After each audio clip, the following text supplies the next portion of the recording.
विद्यार्थी मित्रांनो, आज आपण वर्ग 8चा सायन्सचा सिलेबस सुरू करतोय. त्यामध्ये chapter number 3 force and pressure.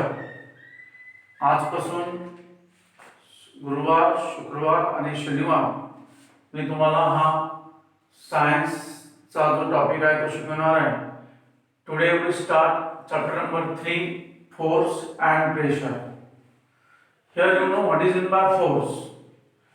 Force is the interaction between two objects. म्हणजे फोर्स हे दोन ऑब्जेक्ट मधलं इंटरॅक्शन आहे. आता तुम्हाला माहित आहे की एखाद्या विद्यार्थ्याने तुम्ही ग्राउंडवर फुटबॉल खेळता, विद्यार्थ्यांनी एखाद्या मुलाने त्या फुटबॉलला किक मारणे आणि तो फुटबॉल दूर जाऊन पडणे. सुरुवातीला तो फुटबॉल रेस्ट पोझिशन मध्ये आहे, स्थिर पोझिशन मध्ये आहे, आणि जेव्हा एखादा मुलगा त्या बॉलला किक मारतो त्यानंतर तो फुटबॉल एका ठिकाणाहून दुसऱ्या ठिकाणी जाऊन पडतो. म्हणजे here interaction is takes place between boy and football. Boy apply the force on the football and due to that force football can be moved from one place to another place. म्हणजे kick मारल्यामुळे तो ball एका ठिकाणाहून दुसऱ्या ठिकाणी जातो. एखादी car आहे, ती कार आपण मागून ढकलतो. एक व्यक्ती एक कार त्याच्या पाठीमागून ढकलत आहे आणि त्यामुळे ती कार पुढे जाते. इथे कार आणि तो व्यक्ती त्यामध्ये इंटरॅक्शन झालेला आहे किंवा कॉन्टॅक्ट झालेला आहे. म्हणजे लक्ष द्यायचे, force is the interaction between two object and object changes rest position bye applying the force. समजा एखादा ऑब्जेक्ट हा रेस्ट पोझिशन मध्ये आहे, स्थिर स्थितीमध्ये आहे. रेस्ट पोझिशन मीन्स स्थिर स्थिती, आणि तो त्याची रेस्ट पोझिशन हा फोर्स अप्लाय नंतरच तो बदलेल. Object is in motion due to applying the force, और any object is in motion it can stop its motion by applying the force also. म्हणजे एखादा स्टेशनरी ऑब्जेक्ट असेल, रेस्ट ऑब्जेक्ट असेल, तो मोशन मध्ये केव्हा येईल की जेव्हा आपण फोर्स अप्लाय करू. किंवा एखादा ऑब्जेक्ट हा मोशन मध्ये असेल, मूव्ह होत असेल, आणि जेव्हा आपण त्यावर ब्रेक अप्लाय करू म्हणजे फोर्स अप्लाय करू, then that stop the moving condition of that object. Means here object changes rest position by applying the force, and object changes motion and direction also by applying the force. Here there are two types of forces, one contact force and second non-contact force. Contact force आणि non contact force हे दोन प्रकारचे forces आहेत. Here you know what is in my contact force. Contact force आपण कशाला म्हणतो, तर force is seen by direct contact between two object called contact force. म्हणजे दोन ऑब्जेक्ट मध्ये जेव्हा डायरेक्ट कॉन्टॅक्ट येऊन फोर्स निर्माण होतो त्याला आपण कॉन्टॅक्ट फोर्स म्हणतो.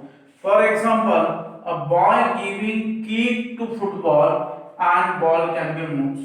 समजा आता हा फुटबॉल आहे आणि या फुटबॉलला या बाजूने एखाद्या विद्यार्थ्याने फोर्स अप्लाय केला, then this ball can be moved in this way to this direction. म्हणजे हा बॉल जो आहे तो या दिशेने जो आहे तो मूव्ह होतो. Means you know that is called contact force. Means force can seen by contact between a two object and that is called contact force. Second example, pull the door. आपण एखादा दरवाजा ओढला किंवा pull the drawer, we apply the force on that drawer and then that should be moved there. Here contact between our hand and door, contact between our hand and any drawer. When we push the vehicle, then contact between our body and vehicle, hence these forces are called a contact forces. या forces ला आपण contact forces म्हणतो. Then here what is in my non contact force? Non contact force आपण कशाला म्हणतो? For example apple और fruit falls on the ground from the tree.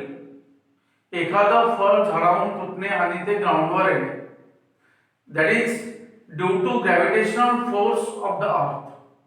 It cannot be seen there. Here there is no contact between earth and that is fruit on the tree, but that fruit from the tree moves towards the ground. म्हणजे झाडावरील फळ आणि अर्थ याच्यामध्ये कुठलाही contact नाही, परंतु ते फळ जे आहे ते अर्थवर येते. किंवा electrostatic force, magnetic force, that force created between two poles of the magnet. आपण जर चुंबक जर लोखंडाजवळ नेला तर लोखंड चुंबकाकडे आकर्षित होते.